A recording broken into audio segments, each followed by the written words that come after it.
Arias with Visayas Avenue, Barangay Culiat, Quezon City, ay ikakasal kay Marian Crisia C. Acoba, 32 taong gulang or 32 years old, nakatira sa Lot 11, Block 13, San Fernando Street, New Haven Village, Novaliches, Quezon City sa January 18, 2025, Basilica of the National Shrine of Our Lady of Mount Carmel.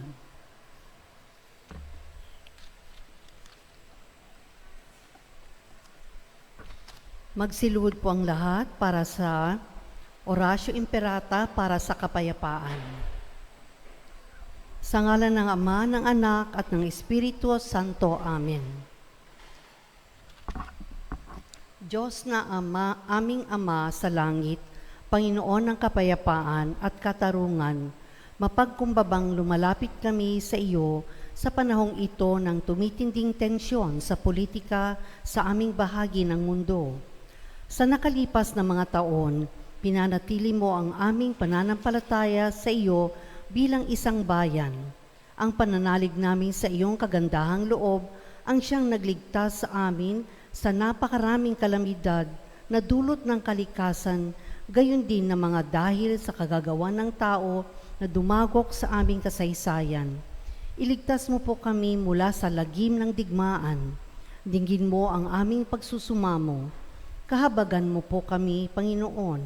Ipagsanggalang kami sa puwersa ng kasamaang nag-uudyok sa mga pinuno ng mundo. Naniniwala kami na hindi kami nakikipaglaban sa mga tao, kundi sa mga pinuno, sa mga may kapangyarihan, sa mga tagapamahala ng kadilimang umiiral sa sanlibutang ito, sa mga hukbong espiritual ng kasamaan sa himpapawid. Ipinapanalangin namin ang mga pinuno na ipinagkatiwalang gumawa ng mga pagpapasya para sa aming bansa. Buong puso naming ipinagkakatiwala sa iyo ang aming kinabukasan at humihingi kami ng kapatawan at habag sa mga panahon na dahil sa aming mga takot at hinala ay nadungisan ng aming mga pananaw at nagdulot ng maling pagkiling at puot laban sa ibang katutubo at lahi. Taimtim kaming nagsusumamo na gawin mo kaming mga daan ng iyong kapayapaan. Kung saan may pagkapuot, ay magdala kami ng pagmamahal. Kung saan may pinsala, kapatawaran. Kung saan may pagdududa, pananampalataya. Kung saan wala nang inaasahan, pag-asa. Kung saan may kadiliman, kaliwanag. Kung saan may kalungkutan, kagalakan. Ito'y aming hiling sa pamamagitan ng aming Panginoong Hesukristo na iyong anak na nabubuhay at naghaharing kasama mo, kaisa ng Espiritu Santo, Diyos, magpasawalang hanggan. Amen. Mahal na Birhen ng Fatima, aming mahal na ina at reyna ng kapayapaan, ipanalangin mo kami. San Miguel Arcangel, Ipanalangin mo kami. San Jose, Ipanalangin mo kami. San Francisco ng Assisi, Ipanalangin mo kami. San Lorenzo Ruiz, Ipanalangin mo kami. San Pedro Calungsod, Ipanalangin mo kami. San Francisco at Santa Jacinta Marto ng Fatima. Ipanalangin mo kami. Sa ngalan ng Ama, ng Anak, ng Espiritu Santo. Amen.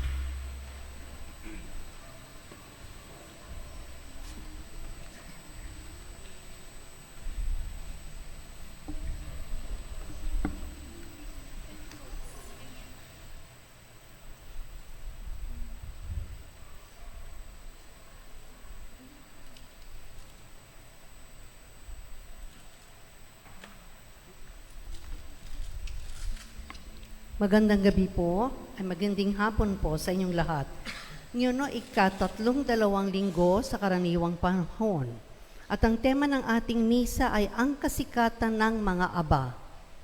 Tayo ay humahanga sa mga sikat at marurunong, sa mga mayayaman at makapangyarihan.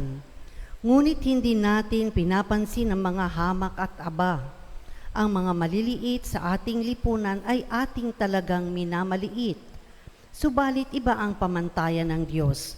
Dahil sa mga tinitingnan niya ay ang puso, madalas ay nagugulat tayo sa mga binibigyan niya ng halaga, ang mga hamak at dukha, Ang mga aba at walang kaya sa buhay ay kanyang pinahahalagaan.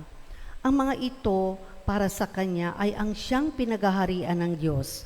Sila ang talagang makapagkakalat ng paghahari ng Diyos sa lupang ibabaw. Sana'y mapabilang tayo sa mga hamak at aba upang tayo ay maging tunay na dakila sa paghahari ng Diyos. Magsitayo po ang lahat at simulan natin na banal na pagdiriwang na pamumunuan ni Reverende Padre Lucas.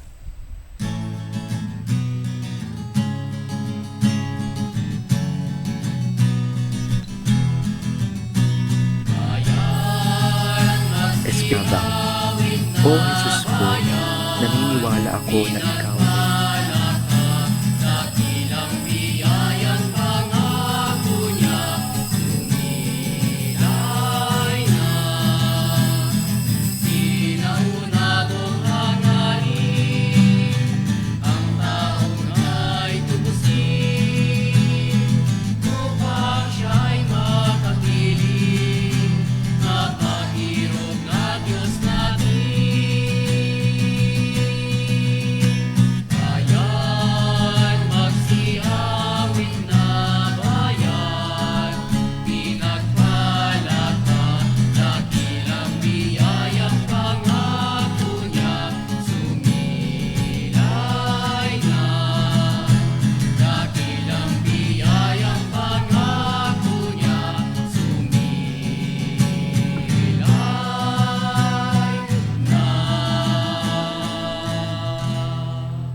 Sa ngalan ng Ama at ng Anak at ng Espiritu Santo. Amen. Sumainyo ang Panginoon. At sumayo rin. Magandang hapon po sa ating lahat. Sa banal ng Eucharistia ito, manalangin tayo sa birthday intention ni Gretelyn Ruiz. Sa Thanksgiving intention ni Princess Johaira Tan, Ophelia Tan at Tan family. Sa special intention din ni Antonio Tan, sa healing sa ating mga kapatid Elizabeth Panahon, Janelle Manatum. Para sa mga kaluluwa sa ating mga kapatid Elihia Navarro, Fluhencia Pangyarihan, Cecilio Pagulayan, Adelina Villanueva, Priscilla Hernando, at mga brothers sa Knight of Columbus. Sa paghahanda natin para sa pagdiriwang ng mga banal na misteryo, hilingin natin ang pagpapatawad ng Panginoon sa lahat ng ating mga kasalanan, lalo na sa ating di pag-iging bukas para.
Tayo ng makapangyarihang Diyos, patawarin tayo sa ating mga kasalanan at dalhin tayo sa buhay na walang hanggan. Amen.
tayo. Ama naming makapangyarihan, para mo ng awang ilayo sa amin araw-araw ang lahat ng mga sumasalungat sa amin at humahad lang upang ang aming buong katawan ay makaroon ng kalayaan para kusang sundin ang iyong kalooban sa pamamagitan ni Hesu Kristo kasama ng Espiritu Santo magpasawalang hanggan. Amen. Ang propetang si Elias ay maaaring ipadala ng Diyos sa mga palasyo ng mga mayayaman at makapangyarihan. Sa halip siya ay ipinadala ng Panginoon sa isang dukhang balo sa Sarepta. Dito siya lumagi hanggang matapos ang tagtuyo sa lupain. Ang kanyang pananahan sa buhay ng balo ay nagdulot ng pagpapala sa mag-ina dahil hindi naubos ang harina sa lalagyan at hindi rin natuyo ang langis sa tapayan nila. Sana tayo rin ay maging mga abang pinagpala ng Diyos. Pagbasa mula sa unang aklat ng mga hari. Noong mga araw na iyon, si Propeta Elias ay pumunta sa Sarepta. At nang papasok na siya ng pintuan ng lungsod, nakita niya ang balo na namumulot ng panggatong. Sinabi niya sa babae, "Maaari po bang makiinom?"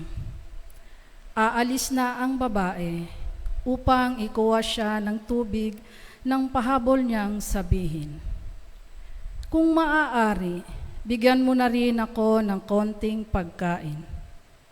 Sumagot ang babae, "Alam po ng Panginoon na iyong Diyos na wala na kaming tinapay. Mayroon po kaming kaunting harina at kapatak na langis. Namumulot nga ako ng maigatong upang lutuin iyon at makakain man lamang kami ng anak ko bago kami mamatay." Sinabi sa kanya ni Elias, "Huwag kang mag-alala. Humayo ka at gawin mo ang iyong sinabi. Ngunit ipagluto mo muna ako ng isang munting tinapay, at pagkatapos magluto ka ng para sa inyo. Sapagkat ganito ang sinabi ng Panginoong Diyos ng Israel, hindi ninyo mauubos ang harina sa lalagyan, at hindi rin matutuyo yaong langis sa tapayan, hanggang hindi sumapit ang talagang takdang araw na ang ulay marapating papatakin ang may kapal." Ginawa nga ng babae ang utos ni Elias at sila'y kumain. Si Elias ay silang mag-ina. At hindi nga naubos ang harina sa lalagyan, at hindi natuyo ang langis sa sisidlan, tulad ng pangako ng Panginoon sa pamamagitan ni Elias. Ang salita ng Diyos. Salamat sa Diyos. Kaluluwa ko'y iyong purihin, ang Panginoong butihin. Kaluluwa ko iyong purihin, ang Panginoong butihin. Ang maasahang lagi, Panginoon, panig sa naaapi. Ang Diyos na hukom, may pagkaing handa sa nanggugutom. Kaluluwa ko iyong purihin, ang Panginoong butihin. Pinalay niya mga nabihag, isinasauli, paningin ng bulag, lahat ng inaapi, itinataas, ang mga hinirang niya'y nililingap. Kaluluwa ko iyong purihin, ang Panginoong butihin. Isinasanggalang ang mga dayuhang sa lupain nila'y doon tumatahan. Tumutulong siya sa balot ulila, masamang balangkas pinipigil niya. Kaluluwa ko iyong purihin, ang Panginoong butihin. Walang hanggang hari ang Diyos na poon, nabubuhay lagi ang Diyos mo, Siyon. Kaluluwa ko, iyong purihin ang Panginoong butihin. Ang may akda ng sulat sa mga Hebreo ay ipinakikita ang talagang kadakilaan ni Jesus bilang dakilang pari magpakailanman. Minsan lamang siya ipinako sa krus at nagbuwis ng buhay. Minsan lamang dumanak ang kanyang dugo, ngunit ito ay sapat na upang hugasan ang kasalanan ng sanlibutan sa lahat ng panahon. Sana tayo ay sumasampalatayang matibay sa ating dakilang pari at tagapagligtas. Pagbasa mula sa sulat sa mga Hebreo. Pumasok si Kristo hindi sa isang dakong banal na ginawa ng tao at larawan lamang ng tunay, kundi sa langit. At ngayoy nasa harapan siya ng Diyos at namamagitan para sa atin. Ang dakilang saserdote ng mga Hudyo ay pumapasok sa dakong banal taon-taon, may dalang dugo ng mga hayop. Ngunit minsan lamang pumasok si Kristo upang ihandog ang kanyang sarili, at iyo'y sapat na. Kung di gayon, kailangan sanang siya'y paulit-ulit na mamatay mula pa ng matatag ang sanlibutan. Subalit minsan lamang siya napakita. Ngayong magtatapos na ang mga panahon upang pawiin ang kasalanan sa pamamagitan ng haing kanyang inihandog. Itinakda sa mga tao na minsan lamang mamatay at pagkatapos ay ang paghuhukom. Gayon din naman, si Kristo'y minsang inihandog bilang hain upang pawiin ang mga kasalanan ng mga tao. Siya'y muling darating, hindi upang ihandog na muli dahil sa kasalanan, kundi upang iligtas ang mga naghihintay sa Kanya. Ang salita ng Diyos. Salamat sa Diyos. Magsitayo po ang lahat.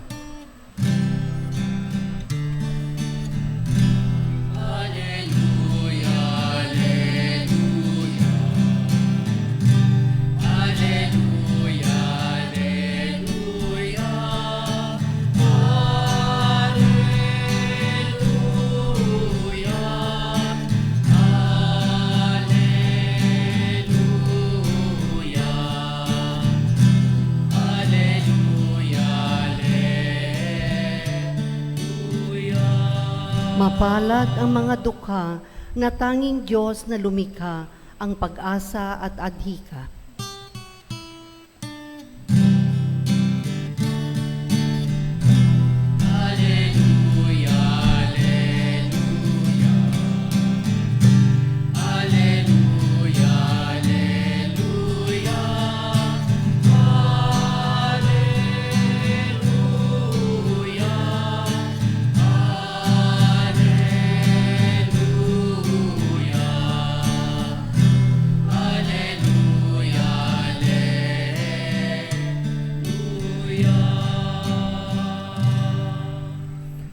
Sumainyo ang Panginoon. At sumaiyo rin.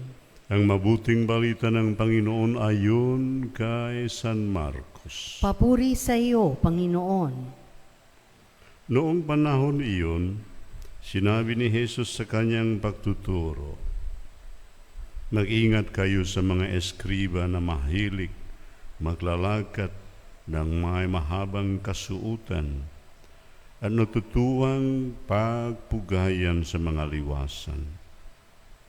Ang ibig nila ay ang mga tanging luklukan sa mga sinagoga at ang mga upuang pandangal sa mga piging. Inuubos nila ang kabuhayan ng mga babaeng baldo at ang sinasangkalay ang pagdarasal ng mahaba. Lalo pang bibigat ang parusa sa kanila. Umupo si Jesus sa tapat ng hulugan ng mga kaloob doon sa templo. Ay pinagmasdan ang mga taong naghuhulog ng salapi. Maraming mayayamang naghulog ng malalaking halaga. Lumapit naman ang isang babaeng balo at naghulog ng 2 kusing na katumbas ng isang pera.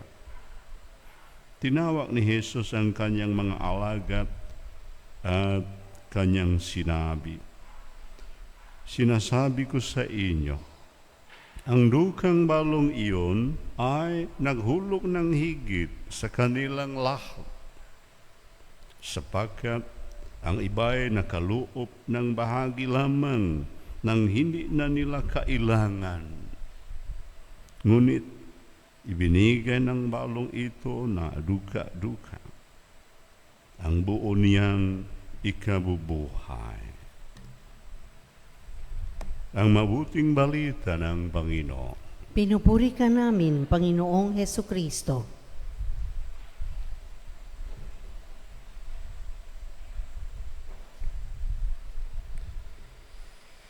Mga kapatid, God has been generous to us, very generous to human being. So there is no reason for us not to be generous to Him and to our brothers and sisters.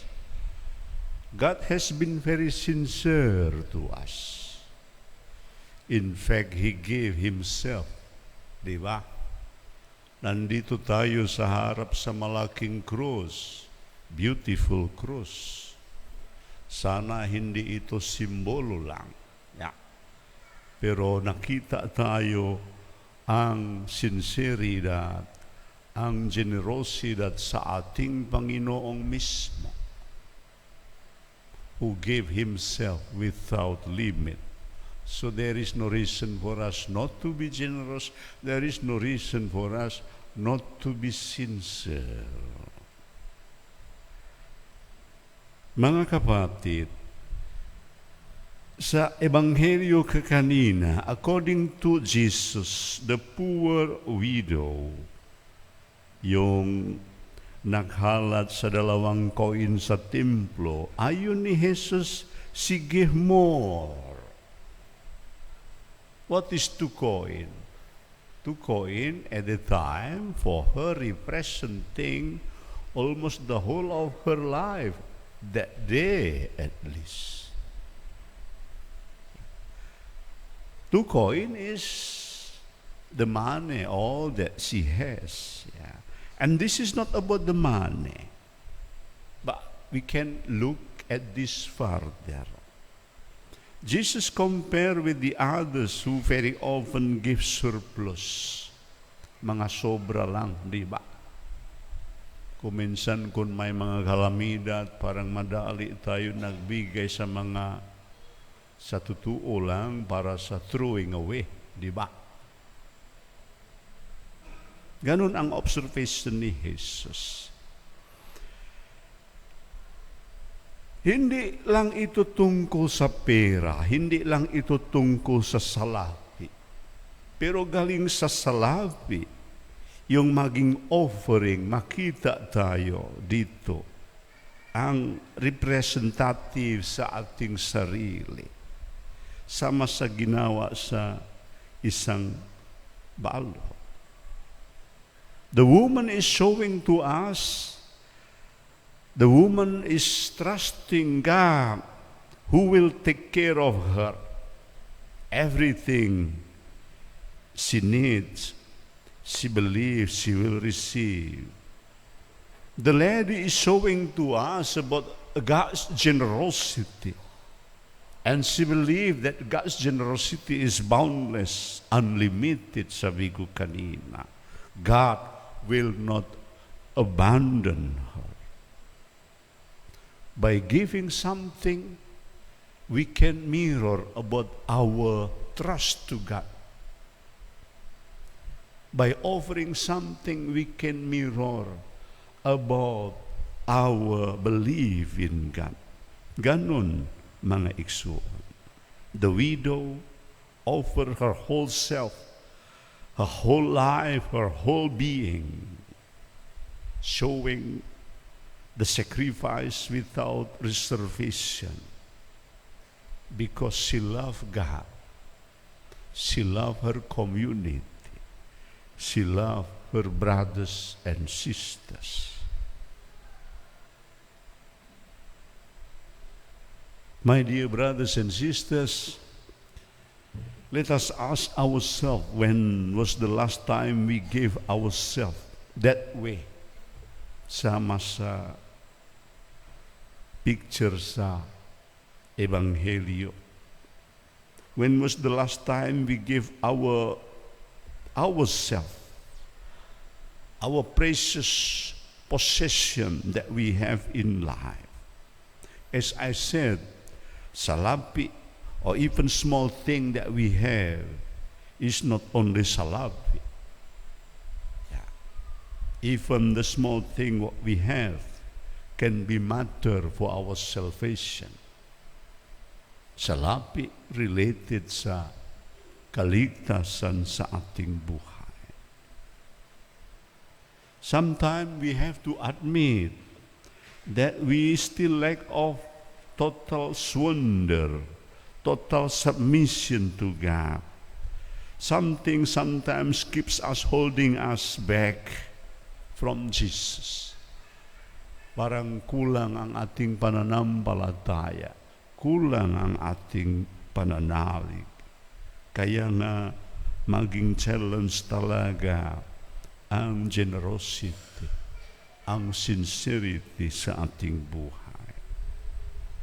Let us learn no less than our own patron, San Lorenzo Ruiz. He went abroad, leaving his own family in the Philippines.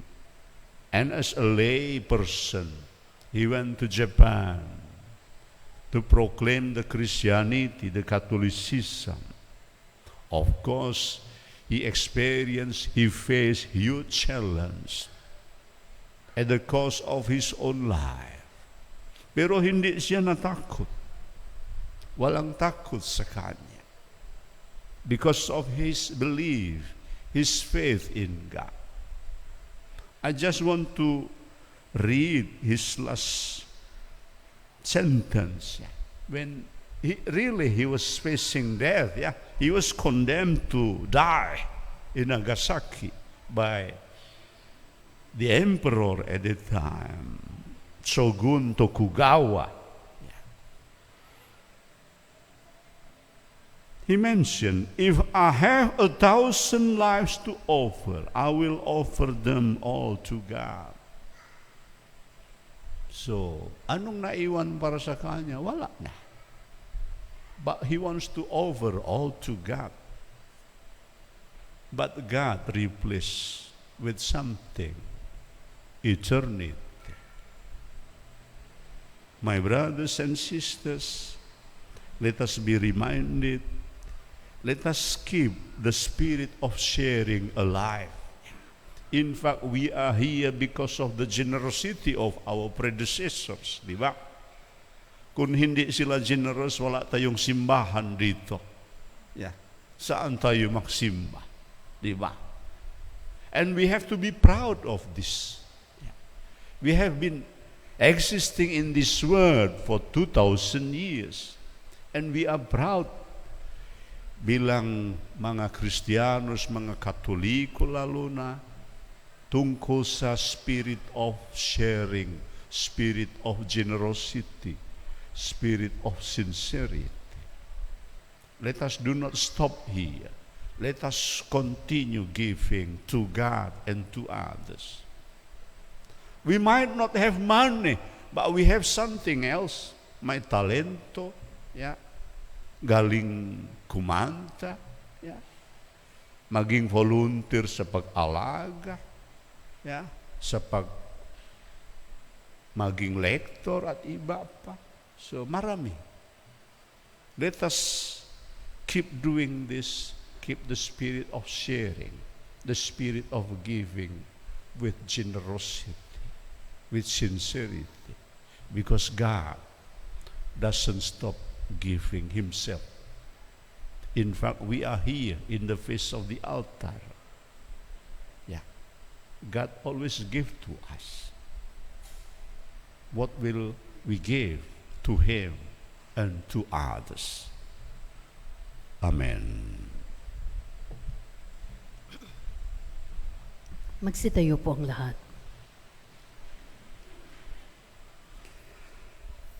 Sumasampalataya ako sa Sa Diyos, Diyos amang makapangyarihan sa lahat, na may gawa ng langit at lupa. Sumasampalataya ako kay Hesu Kristo, iisang anak ng Diyos, Panginoon nating lahat. Nagkatawang tao siya, lalang ng Espiritu Santo, ipinanganak ni Santa Mariang Birhen, pinagpakasakit ni Poncio Pilato, ipinako sa krus, namatay, inilibing, nanaog sa kinaroroonan ng mga yumao, nang maikatlong araw na buhay na maguli, umakyat sa langit, naluluklok sa kanan ng Diyos amang makapangyarihan sa lahat. Doon magmumulang paririto at huhukom sa nangabubuhay at nangamatay na tao. Sumasampalataya naman ako sa Diyos Espiritu Santo, sa banal na simbahang Katolika, sa kasamahan ng mga banal, sa kapatawaran ng mga kasalanan, sa pagkabuhay na muli ng nangamatay na tao, at sa buhay na walang hanggan. Amen. hangat natin maging dakila sa paningin ng Diyos. Puno ng tiwalang tayo ay tutulungan niyang maging dakila sa pamamagitan ng pagiging bukas palad ating sambitin. Mapagbigay ng Diyos, dinggin mo ang aming panalangin. Mapagbigay na Diyos, dinggin mo ang aming panalangin.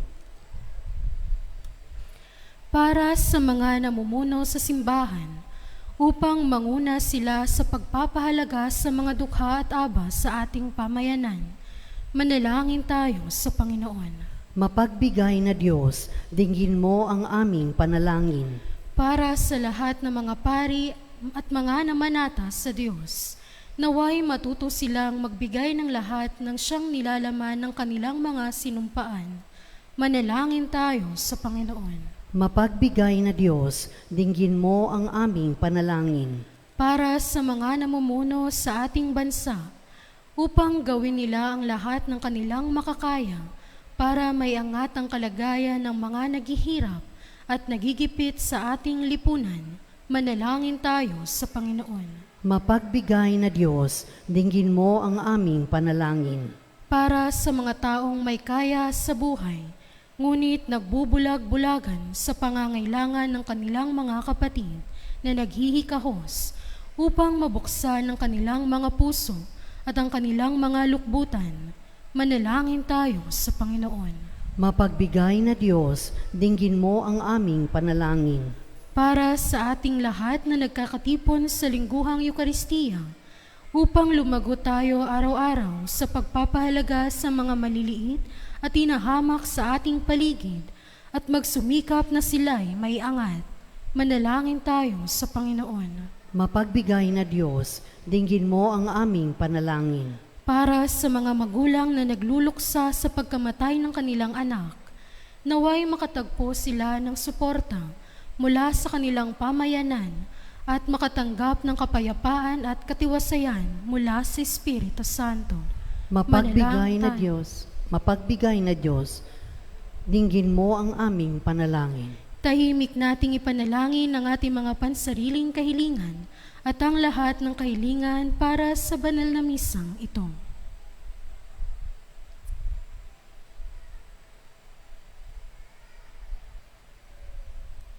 Manalangin tayo sa Panginoon. Mapagbigay na Diyos, dinggin mo ang aming panalangin.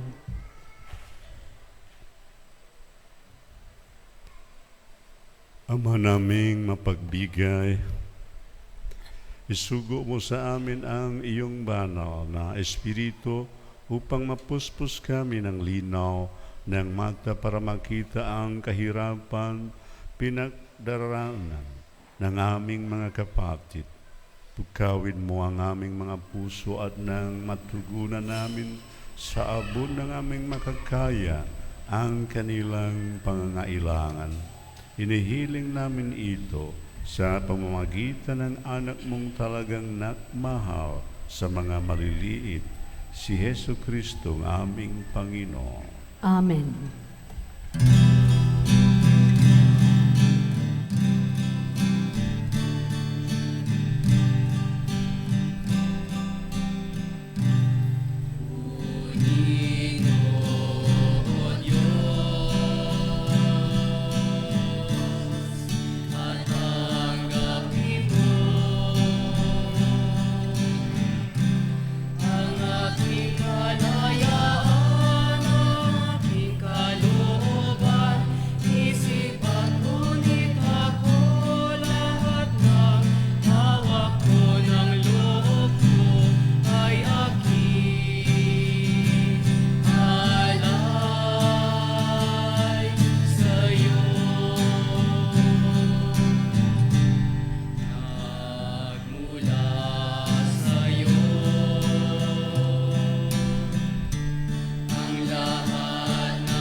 Manalangin kayo mga kapatid upang ang paghahain natin ay kalugdan ng Diyos sa mga makapangyarihan. Tanggapin nawa ng Panginoon itong paghahain sa iyong mga kamay, sa kapurihan niya at karangalan, sa ating kapakinabangan at sa buong sambayanan niyang banal. Ama naming lumikha, kalugdan mo ang paghahain ng mga natitipon dito upang ang aming ginaganap na pag-aalay ng sarili ng anak mo ay aming pakinabangan sa kanyang pamamagitan, kasama ng Espiritu Santo magpasawalang hanggan. Amen. Sumayin niyo ang Panginoon. At sumain niyo rin. Itaas sa Diyos ang iyong puso at iwahan. Itias na namin sa Panginoon. Pasalamatan natin ang Panginoong ating Diyos. Marapat na siya'y pasalamatan. Ama naming makapangyarihan, tunay ngang marapat na ikaw ay aming pasalamatan. Kahit na ikaw ay pinagtaksilan ng sangkatauhan, ikaw ay patuloy pa rin sa iyong pagmamahal. Ikaw na ang nagpuno sa amin, pakukulang. Ikaw pa rin ang nagsugo ng tutubos sa tanan. Ang sugo mong anak ay naging di naiba sa amin, bagamat di niya tinularan ang aming pagkamasuwayin. Niloob mo ito upang iyong mamalas sa aming pagkatao, ang giliw mong anak at kami tunghayan mong may pag-ibig na tulad ng pagtatangit mo sa kanya ng higit sa lahat.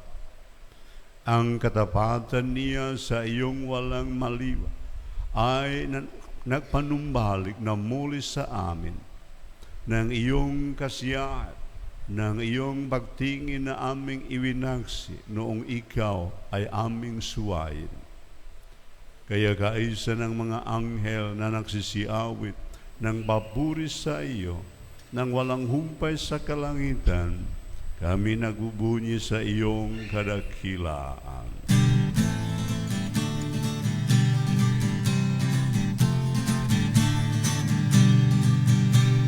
Santo, Santo, Santo, Diyos makapangyarihan, puspos ng balati ang langit at lupa. Hosana, Hosana, sa kaitaasan, pinagpala ang narito sa ngalan ng Panginoon. Hosana, Hosana, sa kaitaasan. Hosana, Hosana, sa kaitaasan.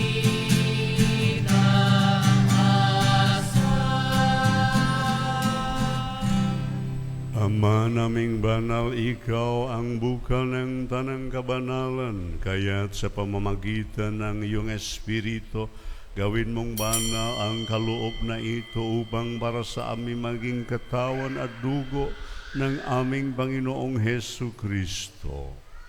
Bago niya pinagtiis ang kusang loob na maging handog, hinawagan niya ang tinapay, pinasalamatan kaniya, pinaghati-hati niya iyon, iniabot sa kanyang mga alagad at sinabi, "Tanggapin ninyong lahat ito at kanin, ito ang aking katawan na ihahandog para sa inyo."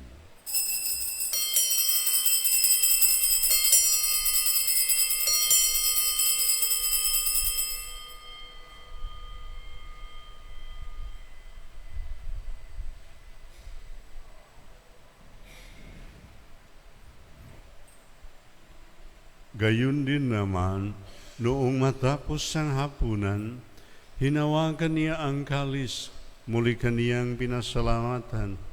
Iniabot niya ang kalis sa kanyang mga alagad at sinabi, "Tanggapin ninyong lahat ito at inumin. Ito ang kalis ng aking dugo, ng bago at walang hanggang tipan. Ang aking dugo na ibubuhos para sa inyo at para sa lahat, sa ikapagpapatawad ng mga kasalanan. Gawin ninyo ito sa pag-alala sa akin."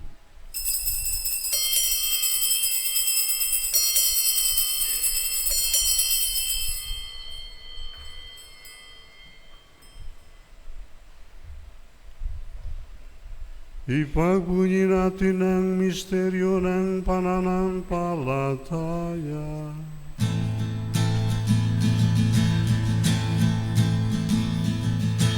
Si Kristo ay namatay, si Kristo ay nabuhay, si Kristo ay babalik sa wakas ng panahon. Ama, ginagawa namin ngayon ang pag-alala sa pagkamatay at muling pagkabuhay ng iyong anak. Kaya't iniaalay namin sa iyo ang tinapay na nagbibigay buhay at ang kalis na nakakaloob ng kaligtasan. Kami nagpapasalamat dahil kami iyong minarapat na tumayo sa harap mo para maglingkod sa iyo. Isinasamo namin kaming magsasalo-salo sa katawan at dugo ni Kristo ay mabuklod sa pagkakaisa sa pamamagitan ng Espiritu Santo. Ama, lingapin mo ang iyong simbahang laganap sa buong daigdig. Puspusin mo kami sa pag-ibig kaisa ni Francisco naming Santo Papa at ni Roberto naming Obispo at ng Tanang Kaparian. Alalahanin mo rin ang mga kapatid naming nahimlay nang may pag-asang sila'y muling mabubuhay, gayon din ang lahat ng mga pumanaw. Kaawaan mo sila at patuluyin sa iyong kaliwanagan. Kaawaan mo at pagindapatin kaming lahat na makasalo sa iyong buhay na walang wakas. Kaisa ng mahal na Birheng Maria na Ina ng Diyos, kaisa ng mga apostol at ng lahat ng mga banal na namuhay dito sa daigdig ng kalugot-lugot sa iyo. Maipagdiwang nawa namin ang pagpupuri sa ikararangal mo sa pamamagitan ng iyong anak na aming Panginoong Hesu Kristo. Sa pamamagitan ni Kristo kasama niya at sa Kanya, ang lahat ng parangal at papuri ay sa iyo. Diyos amang makapangyarihan, kasama ng Espiritu Santo, magpasawalang hanggan.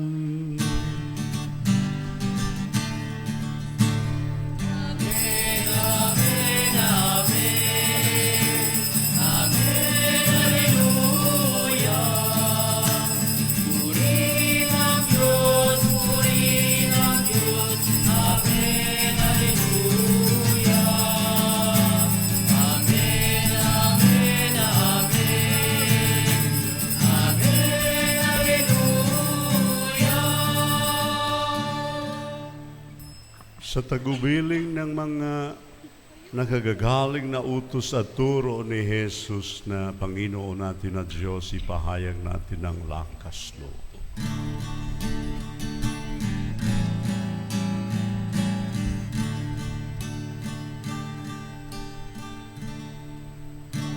Manaming sumasalangit ka, sambahin ang ngalan mo. Mapasa amin ang kaharian mo,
Hinihiling naming kami iadya sa lahat ng masama, pagkalooban ng kapayapaan araw-araw, iligtas sa kasalanan, at ilayo sa lahat ng kapahamakan. Samantalang aming pinananabikan ang dakilang araw ng pagpapahayag ng tagapagligtas namin, si Hesu Kristo. Sapagkat sa'yo ang kaharian, kapangyarihan at kapurihan, ngayon at magpakailanman, ngayon at magpakailanman. Panginoong Hesu Kristo, sinabi mo sa iyong mga apostol, kapayapaan ang iniiwan ko sa inyo, ang aking kapayapaan ang ibinibigay ko sa inyo.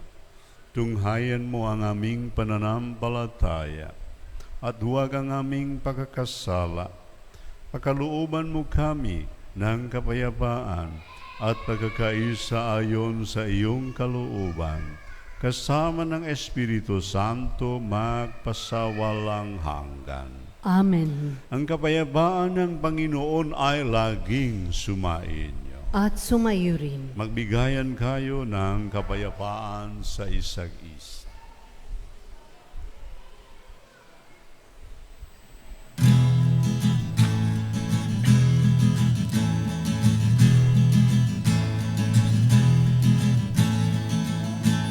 Kordero ng Diyos na nag-aalis ng mga kasalanan ng sanlibutan, maawa ka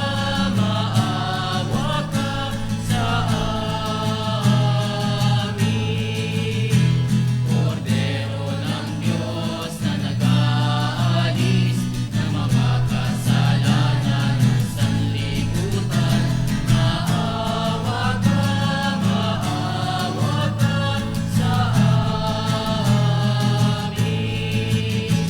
Kordero ng Diyos na nag-aalis ng mga kasalanan ng sanlibutan, ipagkaloob mo sa amin ang kapayapaan.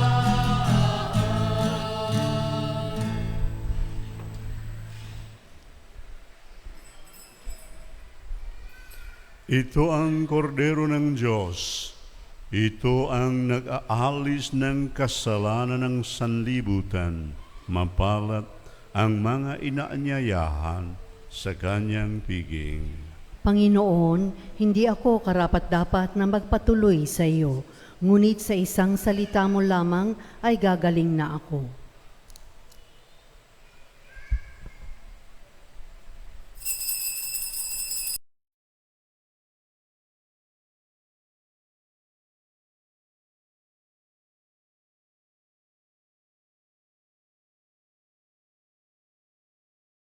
Espiritual na pakikinabang.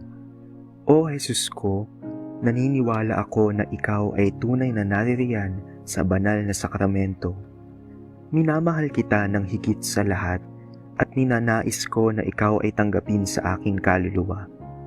Bagamat sa sandaling ito ay hindi kita matatanggap sa paraang sakramental, pumarito ka man lamang sa aking puso sa paraang espiritual.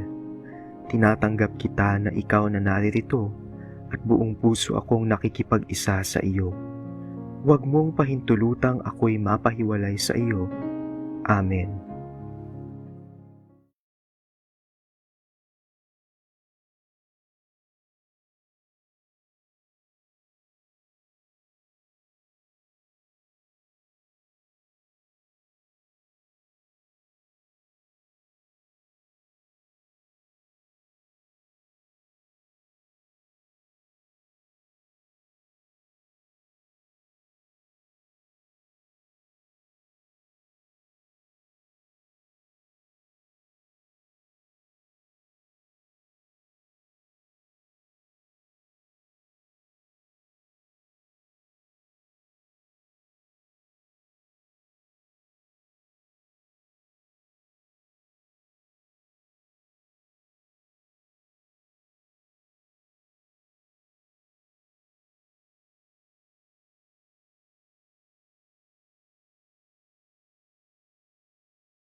ang Panginoon ay mahalin at paglingkuran. Salamat sa Diyos.